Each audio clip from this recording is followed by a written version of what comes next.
하나님 감사합니다. 우리 서로 축복하며 인사하실까요? 네, 잘 오셨습니다. 잘 오셨습니다. 잘 오셨습니다. 네, 잘 오셨습니다. 오늘도 거룩한 주일 귀한 예배 자리 잊지 않고 찾아오신 모든 주의 종들에게 그리스도의 넘치는 은혜와 평강이 함께 하시기를 주의 이름으로 축원드립니다. 2002년 월드컵 기억하시죠? 벌써 22년이 지났습니다. 대한민국이 4강에 올랐지요. 저 그땐 강도사고시를 준비하던 때라 또 6월에 강도사 시험이 있거든요. 공부하면서 또 보느냐고 나름 수고가 많았습니다. 감사한 건 외국에서 하지 않으니까, 외국에서 하면 새벽이나 그렇죠? 아주 늦은 밤에 하니까 더 힘들었을 텐데 그래도 우리나라에서 하는 터에 그래도 수월했던 기억이 있는데요. 우리 대한민국이 4강에 오른 쾌거를 올렸지요. 독일과의 4강이 열린 그날 붉은 악마들의 카드 섹션 응원이 펼쳐졌습니다. 그 문구 기억나시죠? 뭐였나요? 꿈은 이루어진다. 독일과의 경기 결과가 어떻게 됐는지 아세요? 저도 몰랐어요. 다 잊어버렸어요. 1대0으로 우리가 지긴 했습니다만 경기 결과는 모르는데 저 문구는 다 기억하는 것 같아요. 왜 그럴까요? 그만큼 강렬했던 문구이고 또 우린 다 마음속에 꿈을 이루고 싶은 소망이 있기 때문이 아닌가 싶습니다. 바라고 원하는 것은요, 우리 사랑하는 모든 주의 종들이 주 안에서 꿈꾸는 일들이 주 안에서 아름답게 성취되기를 주의 이름으로 축복합니다. 창세기 산책 47번째 시간인데요, 우리는 요즘 꿈꾸는 자 요셉의 꿈이 이루어지는 과정들을 함께 살펴보고 있습니다. 요셉의 꿈도 이루어졌죠. 17살의 요셉, 어느 날 밤에 신비한 꿈을 꾸죠. 형들과 같이 곡식을 베었는데 형들의 곡식단이 자기 곡식단에 굽혀 절하는 꿈이었잖아요. 또 해와 달과 11별이 자기에게 절하는 꿈도 꾸었는데 이상하기도 하고 생생한 그 꿈이 이제 현실로 나타나게 된 것이죠. 우리가 지난 시간에 살펴본 것은 요셉이 바로의 꿈을 해몽해 주는 것이었잖아요.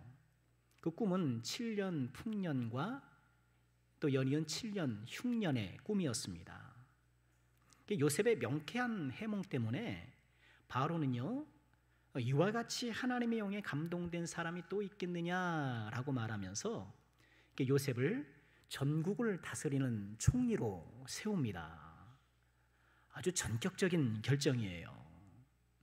그러니까 인재를 알아보는 눈이 있었고 또 그리고 과감한 결단을 할 수 있었고, 여호와 신앙이 없었던 바로였지만 나름 왕제였던 것 같아요. 요셉의 해몽대로 7년 동안 애굽은 유례없는 풍년을 맞습니다. 애굽 정부는 요셉의 지도에 따라서 수확의 일정량을 차곡차곡 저장했고요. 그리고 7년이 지나자 요셉이 말한 대로 흉년이 시작됩니다. 애굽뿐만 아니라 인근 나라와 민족에도 극심한 기근이 찾아왔는데요, 가나안도 예외가 아니었습니다. 성경은요 37장에서 요셉의 이야기를 시작하고 요셉이 사로잡히고 그리고 이제 계속해서 이제 요셉의 이야기를 다루다가 43장에 이르러서 그러면 야곱은 뭐 하고 있지 하면서 야곱 가문에게 이렇게 카메라를 돌리고 있는데요, 그 당시 야곱 가족도 이 기근을 피해갈 수가 없었습니다. 그러자 기근이 2년째에 이를 무렵 야곱은 아들들에게 이렇게 얘기를 해요. 야, 애굽에 곡식이 있다고 하는데 너희들은 어떻게 이렇게 얼굴만 쳐다보고 있느냐.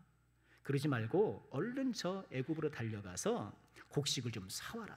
그래야 우리가 살지 않겠느냐 하면서 이제 아들을 애굽으로 보내게 됩니다. 요셉의 친동생 베냐민을 제외한 야곱의 아들 10명이 곡식을 사러 애굽으로 내려가고, 자, 베냐민은 왜 제외했을까요? 베냐민은 요셉의 친동생이잖아요. 라헬의 아들. 그러니까 야곱은 요셉이 실종되니까 뭐 죽었다고 생각했는지까지는 모르겠지만 그 후에 그 동생이었던 베냐민을 측은하게 생각했던 것 같고 또 특별히 애정했던 것으로 보여요. 그런 막내 아들 베냐민이 혹시나 형들과 길을 떠났다가 또 사고라도 당할까 봐 베냐민은 집에 두고 형들만 보낸 것이죠. 애굽에 도착한 형들은요, 애굽의 총리로서 곡식 판매를 주관하고 있던 요셉을 만나게 됩니다. 요셉은 어느 날 업무를 보는데 어때요? 낯익은 얼굴들이 들어오는 거예요. 참 요셉이 얼마나 깜짝 놀랐겠습니까? 요셉은 형들을 알아봤지만 형들은 요셉을 몰라봤던 것 같아요. 그들은 애굽의 총리 요셉 앞에 와서 뭐 했을까요? 엎드려 절을 합니다. 그 순간을 42장 9절은 이렇게 전해요. 요셉이 그들에게 대하여 꾼 꿈을 생각하고 퍼뜩 생각이 났던 거예요. 그렇지. 내 17살 때 꿨던 꿈, 그것이 꿈이 지금 이루어지는구나. 그렇게 직감했던 것이죠. 여러분, 그렇습니다. 하나님의 꿈은 반드시 이루어져요. 하나님의 말씀은 1.1획도 틀림없이 그대로 이루어질 것입니다. 우리가 그래서 신앙생활하고 이 성경을 붙잡고 성경을 끼고 다니는 것 아니겠습니까? 이 하나님의 말씀, 때로 내가 읽으면 수면제처럼 졸린 것 같기도 하고 우리가 말씀으로 다 이해 못할 때가 있잖아요. 그러나 이 말씀은 진리의 말씀이고 그 말씀이 그대로 이루어질 거예요. 그러니 우리는 이 말씀을 꼭 붙잡고 믿음으로 살아가는 그런 말씀의 사람이 꼭 돼야 되겠습니다. 자기 앞에 절하는 형들을 보고요, 요셉은요 형들을 시험하기 시작합니다. 형들을 간첩이라고 몰아세워요. 너희들 애굽을 정탐하러 왔구나. 정탐꾼으로 몰아세웁니다. 뭐 형들은 손사래를 치죠. 아닙니다. 우리가 무슨 간첩입니까? 우리는 모두 한 사람의 아들들입니다. 저희들은 다 형제예요. 가족이에요. 우리가 10명이 왔습니다만 본래 12명이었거든요 하면서 자세하게 설명하는, 그래야 믿으니까. 막내는 집에 있고요, 막내 형이 있었는데 그 형은 지금 어디로 갔는지 우리가 잃어버렸어요. 이렇게 얘기를 하는 거예요. 예나 지금이나 내 주장을 펼칠 때 숫자를 넣거나 또는 서사를 살짝 집어넣으면 설득력이 높아져요. 그렇죠. 그래서 우리가 어떤 얘기를 들으면 꼭 수치를 대면 굉장히 믿음이 가요. 그런 성향이 있는데 아마도 본능적으로 이렇게 느꼈던 것 같아요. 이렇게 간첩으로 몰리니까, 정탐꾼으로 몰리니까 이 가정의 어떤 서사를 살짝 이야기하면서 뭐 좀 설득하려고 했던 것 같아요. 그러더니 요셉이 대뜸 뭐라 그럽니까? 그러면 막내 동생을 데리고 와라. 그러는 거예요. 막내 동생을 데리고 와라. 그리고 막내 동생이 데려올 때까지 너희 중에 한 사람이 억류되어 있을 것이다 하면서 시므온을 억류하는 거예요. 아니, 애굽 총리가 갑자기 감첩으로 몰면서 그렇죠, 이렇게 뭐 엄포를 놓고 명령을 하니까 뭐 꼼짝없이 뭐 당하는 것 아니겠습니까? 하는 수 없이 이 형들은요 시므온을 남겨둔 채 가나안으로 돌아가게 돼요. 아버지 야곱에게 자초지종을 얘기하니 야곱이 펄쩍 뛰며 격노하죠. 아니, 저번엔 요셉도 없어졌는데 아니 이번에는 시몬도 없어졌냐.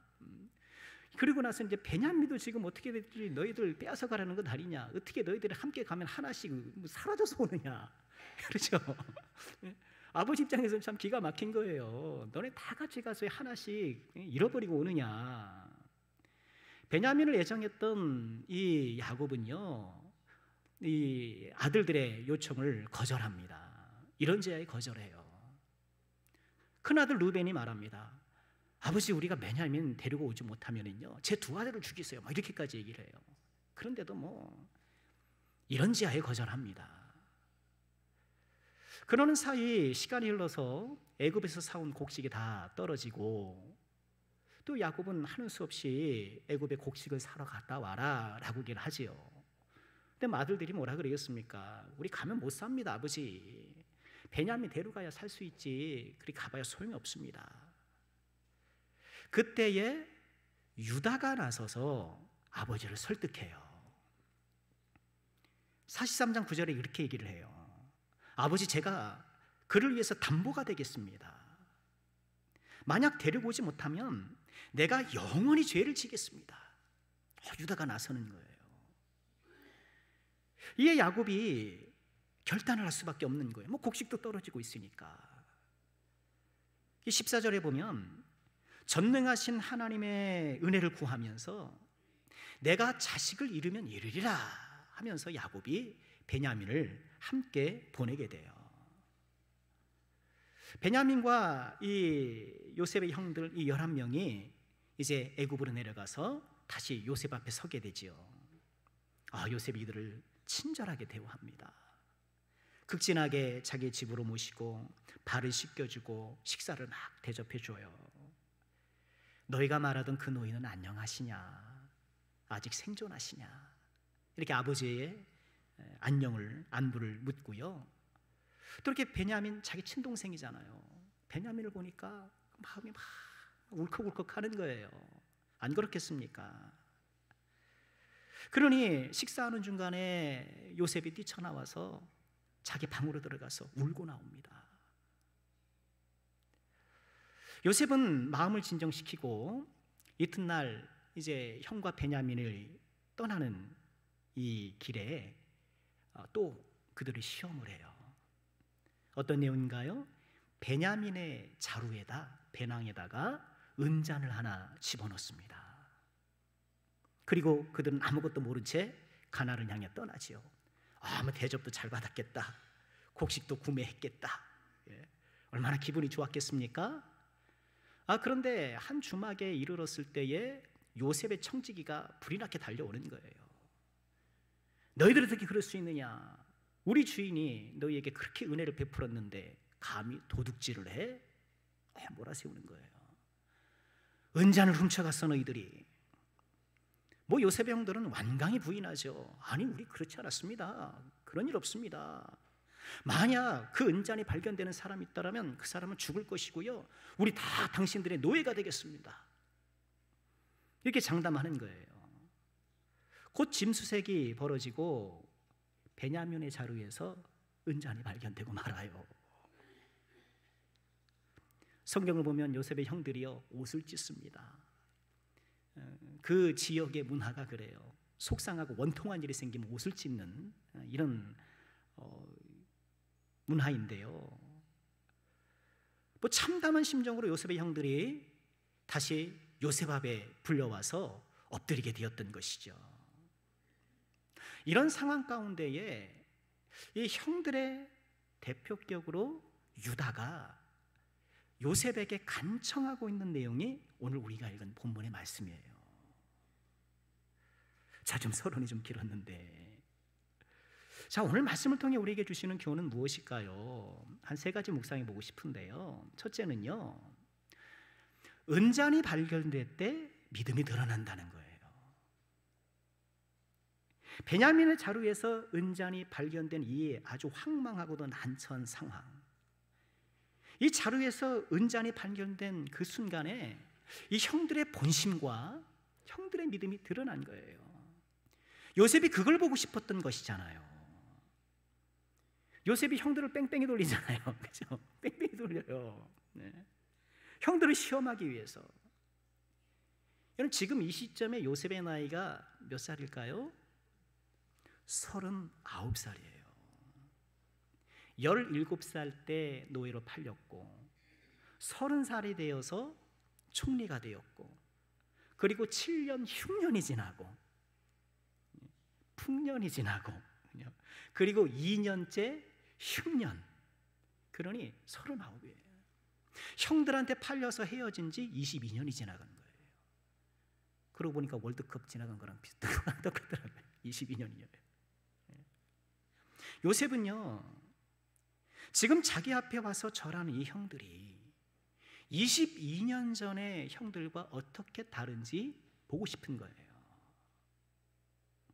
그리고 그래서 22년 전에 형들이 자신을 구덩이에 던져 넣은 것처럼 이제 베냐민에게 함정을 만들어서 그들 구덩이에 넣어보는 거예요. 요셉이 구덩이에 빠졌을 때 형들은 매정했잖아요. 돌아보지 않았어요. 22년이 지난 지금 나의 동생 베냐민이 함정에 빠진 이 상황에서 형들은 어떻게 할 것인가? 베냐민의 자루에서 발견된 이 은잔이 유다와 형들의 본심을 드러내고 있는 거예요. 여러분, 그렇습니다. 우리 인생의 자루에서 갑작스럽게 발견된 그 은잔이 내 믿음의 진면목을 드러내는 거예요. 몰랐는데 내 인생 자루에 갑자기 어떤 은잔이 발견되는 거예요. 질병이라는 은잔이, 사고라는 은잔이, 회사의 불황이라는 은잔이, 부득이한 사직이라는 은잔이, 내 인생의 불행의 은잔이 내 인생 자루에서 갑자기 발견되는 거예요. 그때 내 믿음의 본심이 드러나는 거예요. 그런 불행의 은장뿐만 아니라 횡재의 은장도 있을 수 있잖아요. 길 가다가 지갑을 주웠네. 이렇게 열어보니까 이거 현금이 두둑하네. 그 순간 나의 믿음이 드러나는 거잖아요. 2024년 4월의 셋째 주일, 우리 장로님 기도해 주신 것처럼 비가 와서 그런지요, 어제도 이렇게 우리 세미나하고 같이 식사하러 이렇게 가보니까요, 얼마나 연두색이 환한지 몰라요. 눈이 다 밝아지는 것 같더라고요. 세상이 연두색으로 바뀌고 봄날의 새싹을 틔우는 이 4월에 여러분의 인생 자루에 들어있는 은잔은 무엇입니까? 그 은잔이 발견될 때 내가 믿음을 보일 때예요. 오늘 말씀에서 우리가 묵상하게 되는 두 번째 교훈은요, 유다의 회개예요. 자, 오늘 이 난처한 상황에서 유다가 형제들을 대표해서 얘기하잖아요.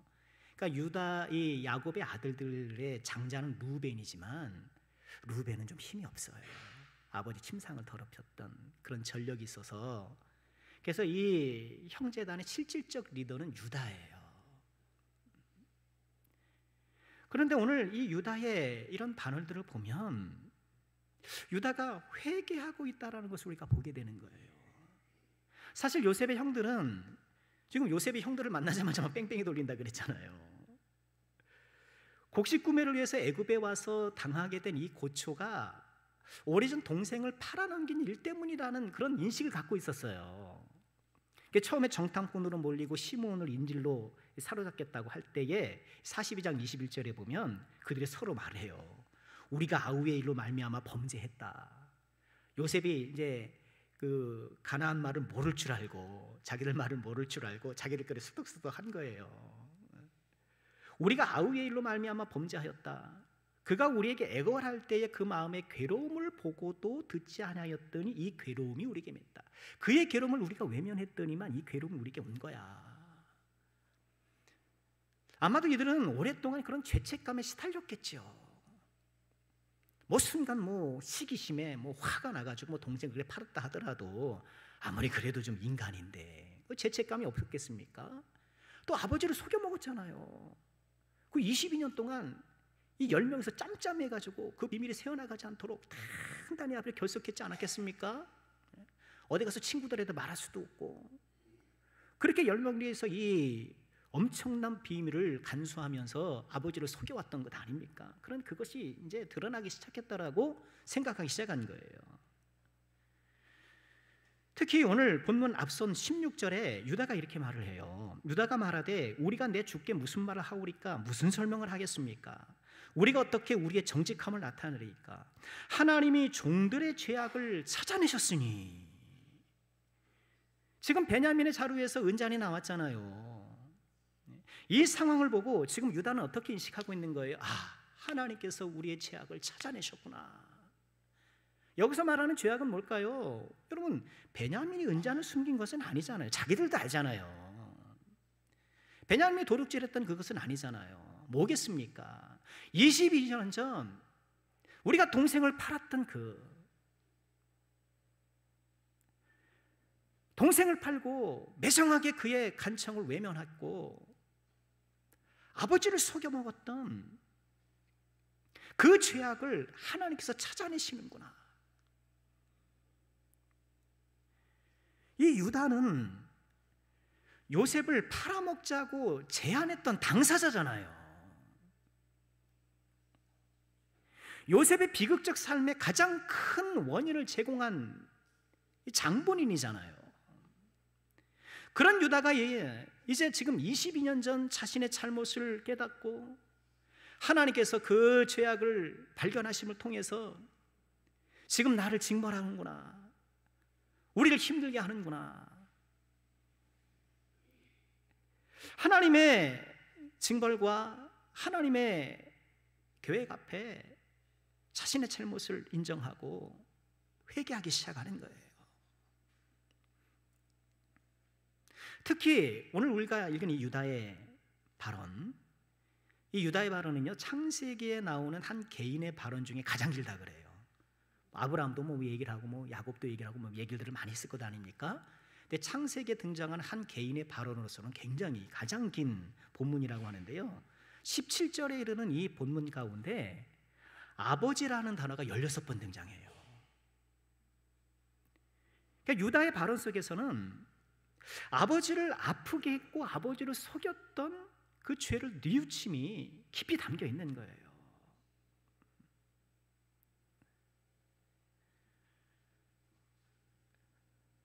오늘 유다의 발언 가운데 핵심은 30절, 31절로 보여요. 아버지의 생명과 아이의 생명이 서로 하나로 묶여 있습니다. 이제 내가 주의 종 우리 아버지께로 돌아갈 때에 아이가 우리와 함께 가지 아니하면 아버지가 아이 없음을 보고 죽으리니 이같이 되면 종들이 주의 종 우리 아버지가 흰 머리로 슬퍼하며 서울을 갈 것입니다. 아버지 머리가 희니까 그 흰 머리가 슬픔 가운데 무덤에 들어가게 될 것입니다 라고 얘기를 하고 있는 거예요. 지금 유다의 발언 속에서 보면 아버지에 대한 죄송함, 아버지에 대한 속상함, 아버지에 대한 이런 회개가 가득 담겨 있는 것을 보게 돼요. 동생을 죽이는 것보다는 돈 받고 파는 것이 낫다라고 생각하고 냉정하고 매정하게 이를 데 없었던 이 유다가 뻔뻔스럽게 아버지한테 채색옷에 염소 피 묻혀가지고 큰일 난다 그렇게 속였던 것 아닙니까? 22년이나 그랬던 유다가 이제는 더 이상 아버지의 마음을 아프게 할 수 없다라며 간청하고 있는 거예요. 시기심에 눈이 멀어서 동생을 팔아먹고 아버지의 마음에 큰 상처를 냈던 이 아들이 이제 더 이상 아버지의 마음을 아프게 할 수 없다라고 얘기를 하고 있는 거예요. 여러분, 이것이 회개예요. 우리가 자꾸 죄를 짓고 넘어지는 숱한 이유가 있죠. 잘못된 진단이 뭐냐 하면 의지력이 약하다고 생각하는 거예요. 난 자꾸 의지력이 약해서 뭐 그럴 수도 있겠죠. 그런데요, 우리가 자꾸 넘어지는 주요한 이유 가운데 하나는 아버지의 마음을 모르기 때문에 그래요. 자녀는 부모의 마음을 몰라요. 부모가 되어도 내 부모의 마음을 몰라요. 우리 인간의 한계예요.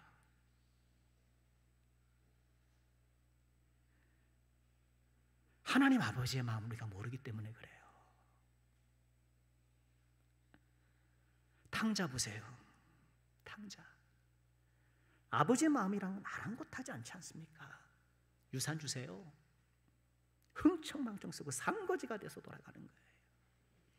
탕자 형을 보세요. 늘 그 집에 살면서 일은 일대로 하면서 수고는 수고대로 하면서 가장 불쌍한 게 탕자 형이에요. 형. 탕자는 놀기라도 했지. 그죠? 네. 탕자 형은 어디 한번 놀러 가지도 못하고 막 일하고 있는데 아버지의 마음을 모르는 거예요. 여러분, 우리는 아버지의 마음을, 아버지 하나님의 마음을 나는 받들고 살아가고 있는가? 말라기 선지자는요, 세례 요한의 출현을 내다보면서요, 말라기 4장 6절에 이런 말씀을 했어요. 그가 아버지의 마음을 자녀에게로 돌이키게 하고 자녀들의 마음을 그들의 아버지에게로 돌이키게 하리니. 바라고 하는 것은요, 우리 가운데 아버지의 마음을 이해하고, 우리가 하나님을 뭐 완전하게 이해할 수는 없겠지만 아버지의 마음을 헤아리고 아버지 하나님의 마음을 깊이 알아가는, 그래서 우리의 거룩함을 증진시키고 우리를 온전히 가꾸어 나가는 이 회개의 역사가 우리 가운데 있게 되기를 주님의 이름으로 축원합니다. 오늘 말씀에서 우리가 또한 주목하고 묵상해야 될 것은요, 유다의 간청이에요. 지금 동생인지도 모르고, 그렇죠? 애굽 총리 앞에 지금 마중 바지가랑이 붙잡고 늘어지는 거예요. 아버지의 생명과 이 아이의 생명이 하나로 묶여 있습니다. 제발 좀 들어주세요 라고 말하면서 33절에 이렇게 얘기를 해요. 우리 같이 읽어볼까요? 시작. 이제 주의 종으로 그 아이를 대신하여 머물러 있어 내 주의 종이 되게 하시고 그 아이는 그의 형제들과 함께 올려보내소서. 유다의 발언이에요, 여러분. 유다의 발언이에요. 22년 전에 구덩이에 빠진 요셉이 삭삭삭삭 빌었을 것 아닙니까? 형 제발 하면서 삭삭삭삭 빌었을 것 아닙니까? 눈 하나 깜짝 않고 노예 사관에서 팔아먹었던 이 유다가 이제는 어떻게 해요? 동생 대신 제가 있겠습니다. 동생 대신 제가 희생하겠습니다. 여러분, 어때요? 우리가 지금껏 살아오면서 다른 사람을 대신해서 희생해 본 일이 얼마나 될까요? 저도 생각해 보니까 뭐 별로 안 떠오르는 것 같아요. 생각보다 그런 일이 많이 일어나지 않아요. 또 내가 다른 사람을 대신한다면 원통해해요. 자녀들이 그런 일을 겪는다면 넌 왜 맨날 바보같이 당하고만 사느냐, 핀잔 줘요, 나무라요. 여러분, 우리 기독교는 희생의 종교잖아요. 그리스도께서 우리를 대신해 죽으신 그 희생의 토대 위에 우리가 서 있는 거잖아요. 예수님의 희생으로 구원받았음에도 불구하고 한사코 희생을 거부하는 우리들, 예수님의 그 희생의 피 위에 섰음에도 불구하고 피는 고사하고 땀 한 방울 흘리려 하지 않은 우리의 이런 이기성, 우리 사회가 그러지 않습니까? 철저하게 본인의 희생은 안 하려고 하고 다른 사람의 희생을 사용해서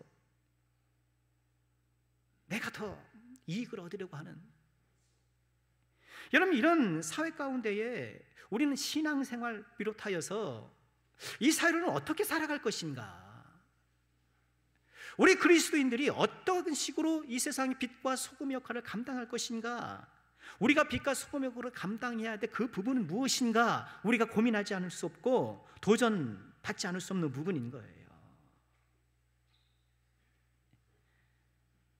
여러분 직장에서 희생하시기를 주의 이름으로 도전합니다. 내가 살아가는 그 지역 공동체에서 혹은 나의 이런 만남의 공동체에서 주님을 바라보고 희생할 수 있기를 바랍니다. 하나님께서 그런 자에게 복을 주시는 거예요. 하나님께서 그런 사람에게 은혜를 주시는 거예요. 또한 우리는 이 유다의 간절한 간청에서 기도의 교훈도 발견해요. 지금 자기 목숨 걸고 있잖아요. 유다가 그 동생을 위해서, 아버지를 위해서 지금 자기 목숨 내놓고 있는 것 아닙니까? 이런 목숨을 걸고 있는 기도, 여러분 이 기도 출애굽기 32장 모세의 기도가 아닐까요? 시내산 금송아지 사건이 딱 벌어지니까 하나님이 대노하시잖아요. 이 백성이 부패했다. 여러분 부패하면 어떻게 해야 돼요? 여러분 음식물 부패하면 어떻게 해요? 버려야죠. 부패했는데 버려야죠. 모세, 내가 너로 다시 나라를 일으키리라. 다시 시작. 모세가 하나님께 간청하며 기도해. 하나님 안 됩니다. 하나님 안 됩니다. 만약 저들을 여기서 죽이시면 여호와께서 능력이 없어서 애굽에서 기껏 구원에다가 여기서 그렇게 죽였다고 사람들이 하나님 능력 없다고 그럴 것 아닙니까? 뿐만 아니라 뭐라고도 합니까? 출애굽기 32장 32절, 그러나 이제 그들의 죄를 사하시옵소서. 그렇지 아니하시면 원하건대 주께서 기록하신 책에서 내 이름을 지워주세요. 생명책에서 내 이름을 지워주세요.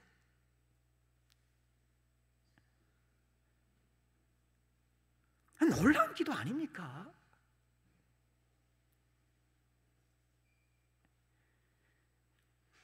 우리 예수님의 기도가 또 그랬잖아요. 겟세마네 동산에 그 잡히시던 밤에서 그 마지막 기도. 할 수만 있다면 이 잔을 내게서 옮겨주십시오. 그러나 나의 원대로 마시고 아버지의 원대로 하십시오. 기꺼이 우리를 대신한 고난의 잔을 마시기로 하시는 거예요. 여러분 구원의 역사는 이처럼 목숨을 건 기도로 되는 거예요. 우리의 기도가 공허하게 느껴지는 주요한 이유 가운데 하나가 그 기도에 생명이 담기지 않았기 때문이 아닌가. 나는 이처럼 나 말고 누군가를 이렇게 사랑해 본 적이 있은가?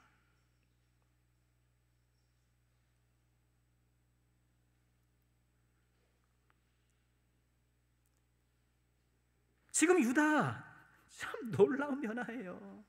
놀라운 변화예요.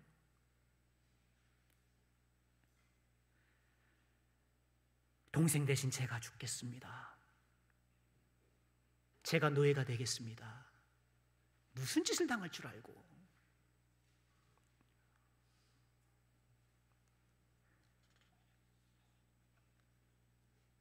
유다의 회개와 간청을 보면 유다는 사랑하는 사람이 되어가고 있어요.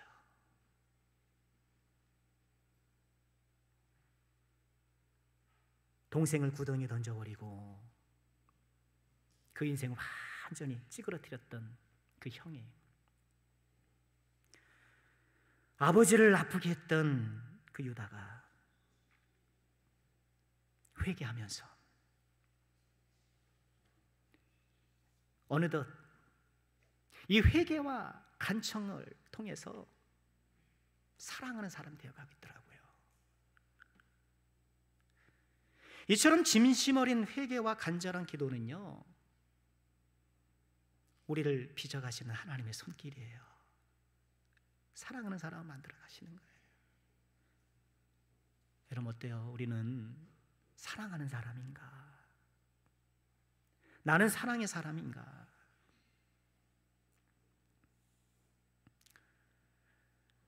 요셉의 이야기를 시작하면서요, 우리는 이 요셉의 이야기가 야곱의 족보였다라는 것을 확인했었어요. 우리 창세기 37장 2절이잖아요. 야곱의 족보는 이러하다 하면서 요셉의 17세의 소년으로서 하면서 요셉 이야기가 막 전해지는 거예요. 근데 요셉 이야기지만 누구의 족보다? 야곱의 족보다. 근데 형식이 좀 다르죠. 족보는 보통 누가 누구를 낳고 막 이런 건데, 그런 형식 파괴의 어떤 그런 족보예요. 스토리예요. 그런 요셉의 이야기가 주를 이루는 야곱의 족보 가운데 강조되는 두 인물이 있다고 말씀드렸잖아요. 바로 요셉. 훌륭하잖아요. 요셉을 보면 너무너무 훌륭해요. 어떻게 그렇게 억울한 일을 당했는데도 일어설 수가 있어요. 배신을 당했는데, 형들한테 팔렸는데 어떻게 이랬을 수가 있어요? 보디발의 아내의 유혹을 이긴 것은 압권이죠. 그리고 감옥에 추락했을 때 어떻게 거기서 일어나요? 여러분, 우리 같으면 일어나겠습니까? 네. 일어나겠어요? 일어나요. 요셉은 시종일관 올곧은 모습을 보여서 하나님이 그와 함께 하심을 드러내시고요, 하나님의 사랑을 온전히 받아요.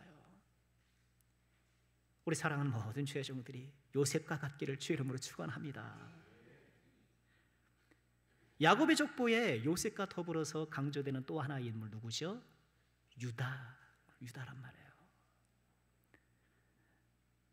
한 아버지 아들인데요, 요셉은 우리가 본 것처럼 한결같이 올곧지만 이 유다는 부도덕해요.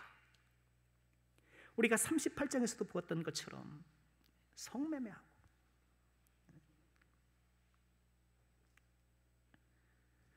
요셉은 보디발의 아내의 유혹을 거절하는데 유다는 자기 돈을 지불하고 죄를 져요.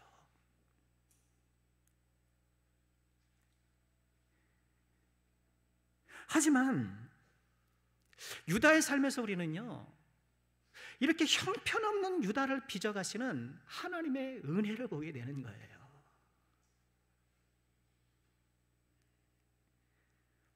우리는 요셉을 존경하지만 유다에게는 묘한 동질감도 느끼는 것 같아요.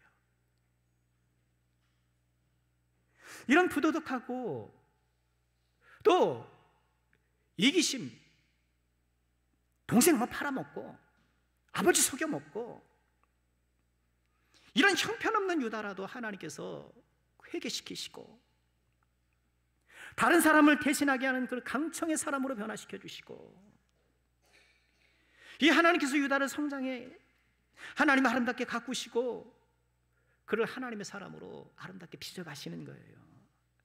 여러분, 이 하나님의 사랑이 나와 함께함을 꼭 믿으시길 바랍니다.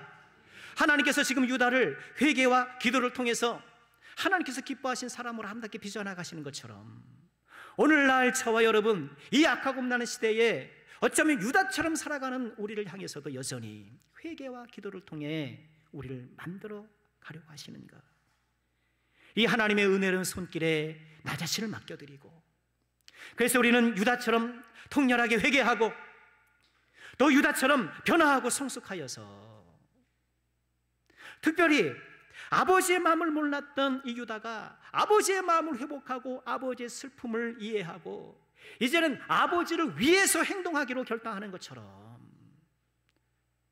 아버지의 마음을 담아 아버지를 위해서 사랑하는 우리가 꼭 돼야 되겠습니다. 이 하나님의 귀한 은혜와 사랑이 우리 모두에게 함께하기를 주님의 이름으로 축원합니다.